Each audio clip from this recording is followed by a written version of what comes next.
Welcome to Betrayal Narrative X. I always thought the worst thing a wife could say after 8 years of marriage was, "We need to talk." But it turns out the real bombshell is, "Michael, I'm pregnant." Especially since I'd had a vasectomy 2 years earlier. At that moment, I realized that either medicine was working miracles, or one of us was bad at biology. Let's get acquainted. Write in the comments, what city and country are you from? I had only a few seconds of absolute happiness before the world cracked. I looked at my wife, her glowing face, her trembling fingers clutching the pregnancy test. I saw her eyes glistening, her lips twitching faintly with overwhelming emotion. "Michael," she breathed out, and then laughed softly, covering her mouth with the palm of her hand. We're having a baby." Her voice sounded so sincere, so full of joy, that for a moment I actually felt warm inside. It was like a wave of love, hope, excitement. All of these feelings came at once, like in the movies when the hero learns he's about to become a father. But at that very second, something else flashed through his mind. A sharp, lightning-fast thought that instantly burned away all the euphoria. I froze, not showing anything, just staring into my wife's face as the realization swelled inside. It's absolutely impossible. I had a vasectomy 2 years ago, right before her birthday. I remember the date clearly because I bought her an engraved gold bracelet then, and even a couple of days after the surgery. I drove to the jewelry store feeling weakness in my lower abdomen.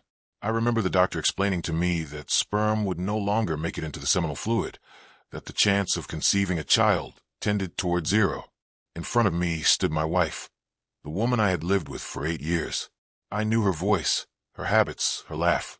She looked so sincere, so real in that moment that I almost doubted myself. Almost. "Michael." She took a step closer, as if sensing that I was oddly silent. I blinked and forced myself to smile. "This is unexpected." "Yes." She laughed softly, sobbing. "It's a miracle." It took an effort for me not to cringe. In that moment, I realized two things. The first was that I needed to control myself. The second was that my wife was probably sleeping with another man. "Are you sick?" Her voice sounded concerned, and she covered my palm with hers. I knew I had to act natural. "No, just unexpected." I forced a smile and shook her fingers lightly. "Have you been to the doctor yet?" "I'm going to my appointment tomorrow," she answered quickly. "Do you want to come with me?" I could agree, but that would seem implausible. "I have a meeting with my clients," I said flatly. "But we'll talk about everything later, okay?" She smiled again. I watched her as she walked around the kitchen, pulling fruit out of the fridge, cutting strawberries with her usual grace. She chatted about how she hadn't expected it, how nervous she'd been about taking the test. I listened and stayed silent, trying not to let on that I was already seething with cold, burning anger. I didn't know who the man was. I didn't know how long it had been going on. But now I had the most important thing, knowledge. I sat in my car in the parking lot outside my house and tried to put my thoughts in order. Everything that was happening reminded me of scenes from movies where the main character suddenly discovers that his life is a complete illusion. I couldn't just burst home screaming and accusing. It would look too emotional, too childish. I had to be careful, collected, methodical. The first thing I had to do was to make sure I wasn't mistaken. Of course, in my heart of hearts, I knew it was impossible to be wrong. But my mind demanded facts. I pulled out my phone, opened my email, and found an email from the urology clinic from 2 years ago. There was a clear confirmation. My vasectomy had been a success, and 3 months after the surgery, tests confirmed that there were no sperm in my seminal fluid. This was not an accident or a rare medical phenomenon. I was infertile. I reread the letter several times, even though it didn't make any sense. I just wanted to fully realize what they were trying to feed me under the guise of happiness. After that, I went to the clinic's website and made an appointment for second examination, not because I had doubts, but to rule out at least one possibility. What if something had changed in 2 years? It is unlikely, but I am not used to drawing conclusions without a complete picture. The next step was to sort out the dates. When did she find out? Why tell me now? I went back into the house as if nothing had happened. I took off my jacket, went into the living room, sat in a chair, and turned on the TV, as if I wasn't thinking about revenge, just relaxing after a hard day. "Hey, babe," I called out to her, trying to keep my voice steady. "You said you took a test this morning?" She came out of the kitchen with a mug of tea in her hand. Holding the mug of tea in her hand.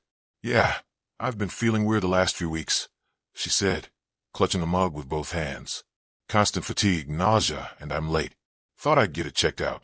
I nodded, pretending it all made sense. And when was your last period? She blinked, as if not expecting such a question. About a month and a half ago, she replied after a short pause. I memorized that information. If her words were to be believed, the conception had taken place about 6 weeks ago. I strained my memory, remembering what had happened during that period. We'd gone to visit her parents, and then we'd come home, and... hell, I couldn't remember a single time we'd done any sleeping together in that interval. We've been having trouble in that area in general the last few months.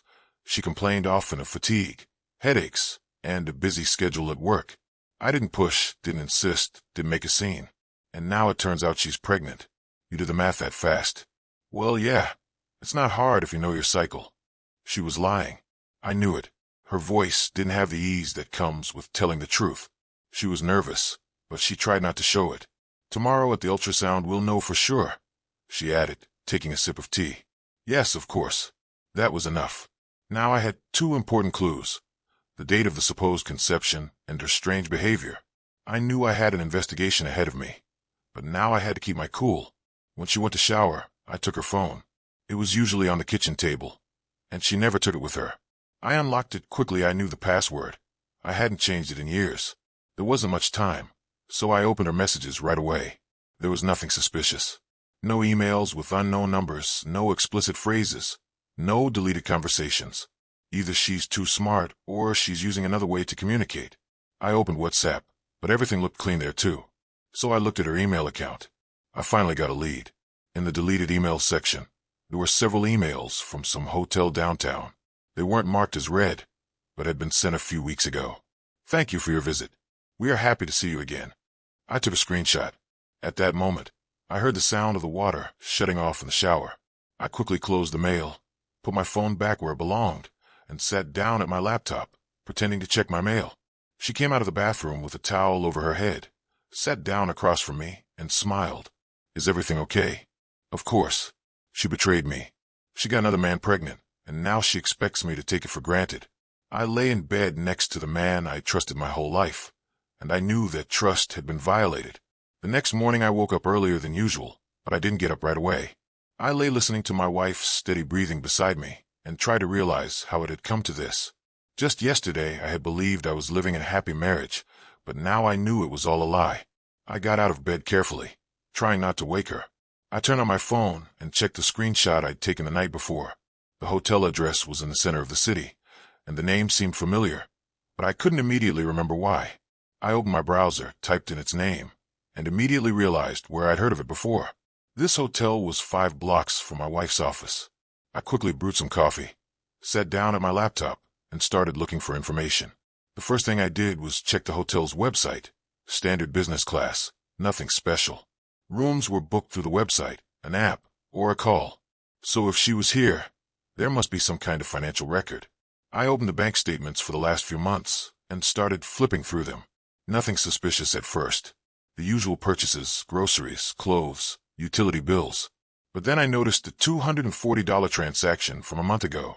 The name of the organization didn't tell me anything, but when I typed it into Google, everything became clear. It was the same hotel. June 27th.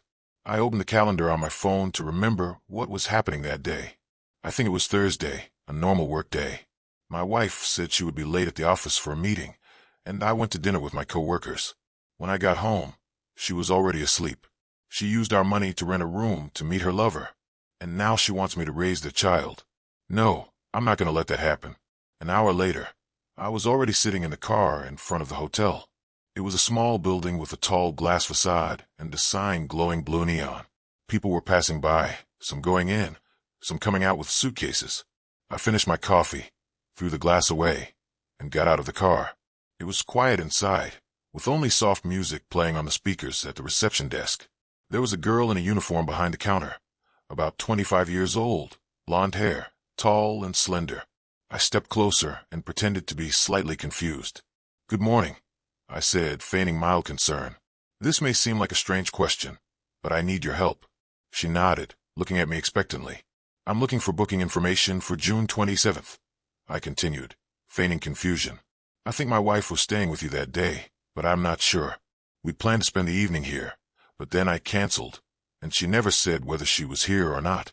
I cautiously watched the girl's reaction. She kept smiling, but I noticed a slight tension. "I'm sorry, but I can't divulge guest information," she replied politely, taking a step back. I nodded, as if I expected that answer. "Of course, I understand," I said, pulling out my phone. "But can you at least tell me if the payment was made from this card?" I showed her the last 4 digits of my credit card, knowing it was the one that had been used for the transaction. The girl looked at the screen, then back at me. "1 minute," she said, and sat down at the computer. I waited, pretending to just look around. After a minute, she looked at me again, this time with a slight sympathy in her eyes. "Yes, there was a payment," she said, lowering her voice. "But I can't tell you who the number is registered to." "I see. Can we at least find out who stopped by with her?" "I'm sorry, but no." That was enough. I walked out of the hotel, got in my car, and took a deep breath. I had 2 facts. My wife had indeed been here on June 27th and had paid for the room from our shared card. But who was with her? I opened my phone and went to her Instagram. On June 27th, she posted a photo with a cup of coffee and the caption, "Busy day, saving myself with a latte."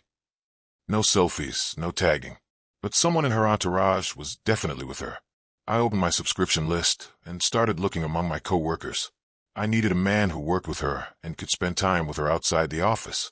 I remember that she had mentioned Rob a couple of times. I think he had recently joined the company. I found his profile. It's private. I scrolled through his avatar. Young, well-groomed, athletic. Not handsome, but not ugly. Could have been the one who messed with her head. I went back to Instagram and checked the likes on her latest posts. The name Rob Walker was under almost every photo. Now I knew who I was looking for. I started the car and drove home. I'll talk to my wife tonight. But first I need to check something out. I sat in the car in front of my wife's office, trying not to attract attention. From the outside, the building looked like a typical business center. A glass facade, several floors, a large lobby with a security guard on the first level. At this time of day, the employees were usually out for lunch, and I figured I'd have a chance to see her outside the office. My main goal was to find out who she was spending her free time with. I knew she was cheating, but I needed hard evidence. Without it, any confrontation would turn into a pointless argument where she could lie and twist her way out of it. I needed not just the fact that she was cheating, but a specific name and proof of their meetings. I checked my watch. 12:45. The lunch break had begun. A few minutes later, groups of people started leaving the building. Some headed for their cars. Others walked toward the nearest cafes. I noticed her right away. She walked out the front door, phone in hand, and looked around. She was wearing the black coat I'd given her last Christmas, and her hair was in its usual bun. She looked the same as always, but I saw her differently now. The next moment a man approached her. Tall, trim, dark gray suit. I recognized him immediately from the Instagram photo Rob Walker. He smiled, said something that made her laugh, and put his hand on her back, guiding her toward the parking lot. They walked over to his car, a dark blue BMW that was clearly worth a lot of money. They both got into the car. I started the engine immediately, but didn't move so as not to attract attention. I waited until the BMW pulled onto the road and followed it carefully, keeping a safe distance. They drove toward the center of town. I kept watching, trying not to lose sight of them, but avoiding the obvious. They shouldn't have suspected they were being watched. 10 minutes later, Rob's car turned into the parking lot of a small restaurant with a summer terrace. I parked across 2 rows, so I couldn't be seen. They got out of the car and headed toward the restaurant, not holding hands, not showing anything overt, but I knew what was going on. I stayed in the car, waiting for the moment when they came back out. It would be foolish to go inside. The risk was too great. I just had to wait for them to come out and see what happened next. About 40 minutes later they returned. She smiled, and he said something, leaning closer. Then he opened the door in front of her, and she got into the car. A minute later, they were back on the road. This time I knew where they were headed. When the BMW rolled up to that very hotel, I had no more doubts. I parked on a nearby street and got out of the car. I pulled up the hood of my jacket and walked toward the building, but I didn't go inside, just took up a position in front of the entrance. They got out of the car. I saw her fix her hair, and he said something to her, putting his hand on her belt. They went into the building, and after a couple minutes, I saw a light come on in a window on the 2nd floor. She brings her lover to the same hotel, the same place. She's so sure no one will catch her that she doesn't even hide it. I took a few pictures on my phone. Hers, his, the license plate, the hotel entrance. I needed to capture as many details as possible. Every element of the story had to be corroborated, so she wouldn't have a chance to get away with it. I looked at my watch. If everything went according to their usual script, I had about an hour. Enough to consider the next steps. I got back in the car and reread the message I was about to send. Baby, how's your day going? Still at work? I pressed send and looked at the screen. A minute. 2. 5. There was no answer, of course. She couldn't answer. She was busy with other things. I wasn't going to act on emotion, because impulsive actions can only ruin everything. My job was not just to get my wife out in the open, but to do it in such a way that she had no chance of getting away with it. If I made a mistake, she would lie, beg, cajole, convince me it wasn't what it seemed. I needed not just exposure, but cold, ruthless control of the situation. So I didn't barge into the hotel and make a scene. I didn't write her accusatory messages. Instead, I decided to continue my surveillance and gather as much evidence as possible. I checked my watch. They had been in the room for over 30 minutes, which meant I still had about half an hour to go. I didn't need to guess what they were doing there, because it was obvious enough. So I picked up my phone again, took a few pictures of the hotel entrance and their license plate, saving them in a separate folder. The next step was to find out if they were occurring regularly or if this was an isolated incident. I realized that if this had been happening for months, there must be a pattern, a day, a time, a place. If I could figure that out, I could predict their next move and prepare even better. I started the car and drove home because there was no point in sitting here waiting for them to finish. When I returned, no one was home. I went to my office, sat down at my laptop, and connected my phone to the computer to transfer the photos I had taken. Then I opened my browser and went to a website I'd found beforehand, a service that allowed you to search for information by license plate number. I typed in Rob's license plate number and clicked search.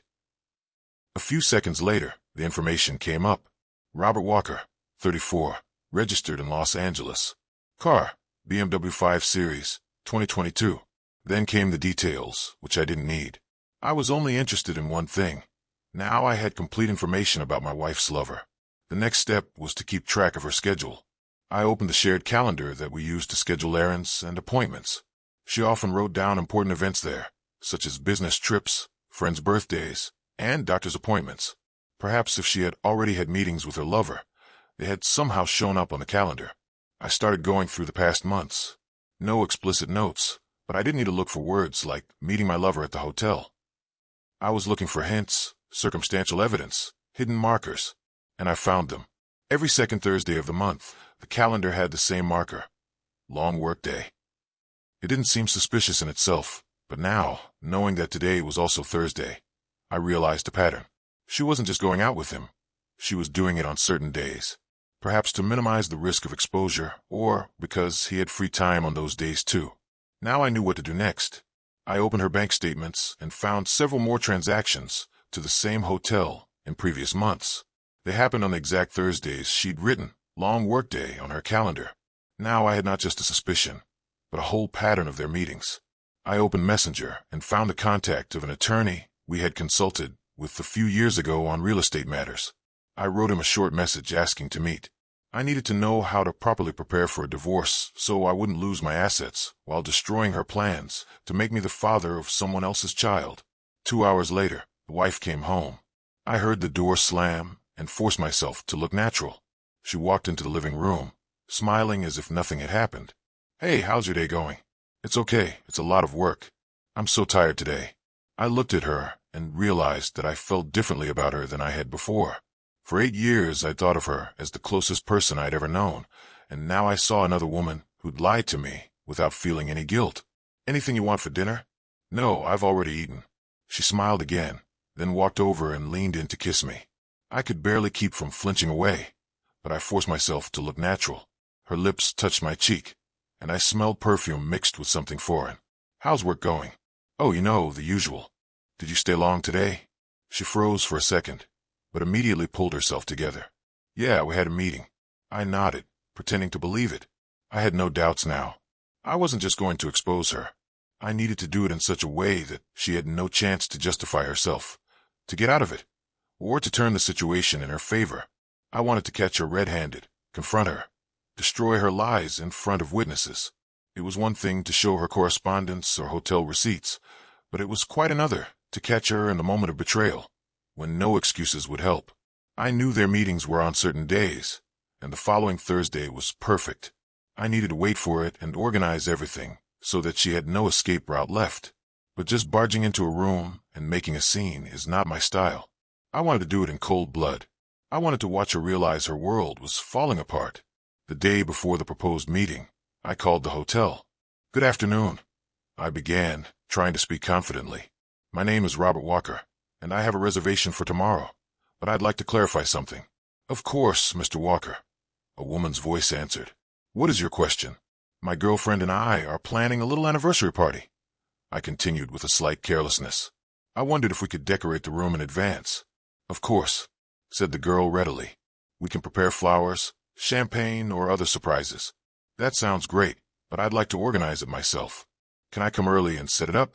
"Of course, if the room is already available." "Would you like to come in the morning?" "Yeah, 11 would be ideal," I replied, checking my watch to see when she usually had lunch. "Okay, I'll add it to your reservation," the girl confirmed. "Thank you," I said and hung up. Now I knew for sure that I would have access to their room before they even got there. I checked my phone, made sure the recorder and camera were working without problems, and then went to the store and bought a small GPS tracker that I could hide in my car. I wasn't just going to wait, I needed control on every level. The next morning I went to the hotel. I was met at the front desk by the same girl who answered the phone. "Good morning, Mr. Walker." She smiled. "Your room is ready." "Great." I nodded, accepting the key card. I went up to the second floor, opened the door, and looked around. Standard room, big bed, coffee table, TV, bathroom. I pulled a miniature motion sensor camera out of my pocket and attached it to the corner of the room, disguised as an air vent. Then I checked the picture on my phone. It was clear. They won't even notice they're being watched. I looked around again and walked out, carefully closing the door behind me. Now all that was left to do was wait. I was sitting in a car nearby, holding my phone in front of me. Time stretched agonizingly slow. The clock showed 12:30, then 12:45. I knew she was already out for lunch and probably headed this way. At 12:55 p.m., motion appeared on the camera screen. I held my breath. The door opened, and she walked into the room, followed by Rob. I turned on the sound. "Well, finally," she laughed, throwing off her coat. I couldn't wait. "You look amazing," he said, closing the door behind him. They wasted no time. I watched as he put his arms around her, their lips touching, her hands sliding down his back. I hit the record button, saved the video, and sent it to my email so it wouldn't disappear in case anything happened. Now I had everything I needed. I wasn't going to make a scene right now and have it turn into another trivial scandal. No, I should have done things differently. I wanted her to realize that her game was over, not in the hotel room, but in that moment with people close to her around her. I wanted it to happen at a dinner where our friends and family would be there. I texted her, "Baby, I want to surprise you. Dinner tonight at 7 p.m. at the restaurant where we celebrated our anniversary. Invite your parents, your sister, and anyone else you care about." She answered almost immediately. "Whoa, what's the occasion?" "There's something important I want to discuss." "That sounds intriguing. Of course, I'll call everyone." She didn't even realize I was setting a trap for her. She thought I was planning something romantic, but in reality, it was going to be the worst night of her life. I arrived at the restaurant 15 minutes before the appointed time to get everything ready. Dinner was scheduled in one of the private rooms, where no outsiders could disturb us. I needed to control the situation, to see everyone's reactions, and not give her any chance to escape. I gave the waiter my phone and told him that at the right moment, he would have to put the video on a screen set up in the hall. Everything had to look flawless. I wasn't going to make a cheap drama with screaming and hysterics. It was going to be a cold-blooded expose. Gradually, the guests began to gather. Her parents came, her sister, a few friends whom she had invited herself, thinking that this evening would be a pleasant surprise. I smiled, acting calm, pretending to be happy to see everyone. She was the last one to show up. When she came in, I met her gaze and saw the excitement in her eyes. She thought that this evening would be dedicated to her, that I had prepared something special. She came toward me, leaning in to kiss me, but I took a barely perceptible step back, pretending to want to say something. "You look great." "Thank you, my love." We all sat down at the table, and the waiters started pouring wine and serving appetizers. "So what's the occasion?" her mother asked, smiling. "You didn't bring us all here for nothing, did you?" I took a sip of wine, leaned back in my chair, and looked at my wife. "Yeah, there's an important topic I'd like to talk about," I said, watching her smile become a little less confident. "You intrigue me. Baby, when did you find out you were pregnant again?" The hall got a little quieter. She blinked, not expecting such a question, but immediately pulled herself together. "Oh, a few weeks ago when I took the test." I nodded as if agreeing. "And when would you estimate that conception occurred?" "Well, about 6 weeks ago," she replied, looking down at her plate. "Interesting, because 6 weeks ago, I was on a business trip." "What are you talking about?" A fake smile appeared in her voice, but her eyes betrayed fear. "I'm talking about the fact that we didn't sleep during that period," I replied calmly, watching the panic slowly seep into her face. It's not. Really? Why don't you remind me of the date? When exactly did this happen?" I just don't remember exactly." "Of course you don't remember." I grinned and turned to her parents. "Now, dear Mr. and Mrs. Clark, I have a question for you. Do you think a man who had a vasectomy 2 years ago can conceive a child?" Her mother covered her mouth with her hand, and her father tensed, glancing back and forth at me and his daughter. What? "Yeah, baby, I had a vasectomy 2 years ago, and I have official confirmation that I am completely infertile." "No, you're lying," she muttered, but there was no longer any confidence in her eyes. "Lying? Then maybe you want to explain exactly how you got pregnant? Maybe someone else can help us," I continued, pulling out my cell phone. "Robert Walker, for example. You know him, don't you?" I asked, enjoying the way her confidence crumbled in front of everyone. It's just a co-worker of mine," she mumbled, but her voice wasn't so firm anymore. "Really?" I shook my head. "Then why are you spending long work days with him at the hotel?" "Michael, please." She wasn't trying to lie anymore. She was just begging. I pressed a button on my phone, and a video appeared on the screen that hung on the wall. Her and Rob in the room, voices, touching, kissing, both of them naked in the same bed, clearly not eating chips and drinking Coke. Everyone saw the truth. Her mother odd. Her father stood up abruptly. Her sister covered her eyes with her hand. You scumbag." "No. A scumbag is someone who sleeps with another man and then tries to get her husband to raise another man's child. I'm filing for divorce," I continued, not giving her a chance. "And I assure you, the DNA test will prove that the baby is not mine." I shifted my gaze to her parents. "I hope you teach your daughter that betrayal always has consequences." I stood up, put on my coat, and walked out of the room without looking back. I left the restaurant feeling a strange emptiness in my chest, as if the revelation I'd been waiting for hadn't brought me the satisfaction I'd hoped for. Yes, I had destroyed her lies, exposed everything to her family, crushed her hopes for a bright future in which she wanted to drag me into the role of fathering someone else's child. But why did it feel like something was left unfinished? I got in the car, turned on the headlights, and drove out onto the empty road leading toward home. The city lights flickered outside the windows, and my mind was racing. Somewhere in the back of my mind, I felt like I was missing something. Some important piece of the puzzle was out of sight, but I couldn't figure out what it was. My phone vibrated, snapping me out of my musings. A message. "You should have been more careful. You dug too deep." I frowned, not immediately realizing what was going on. The number was unknown, and it wasn't in my contacts. I reread the message again, but it didn't make any sense. I thought it was a prank, threw the phone away, and lived happily ever after. What do you think? Should Michael have forgiven her if she had repented? What would you do if you were him? Is it possible to trust people again after such a betrayal? Thank you for watching, and I will see you in the next video. If you like the story, please give this video a thumbs up and leave a comment below. Your support helps the algorithm show my content more often. If you are new to the channel, do not forget to hit that subscribe button. It really helps me keep making more stories for you.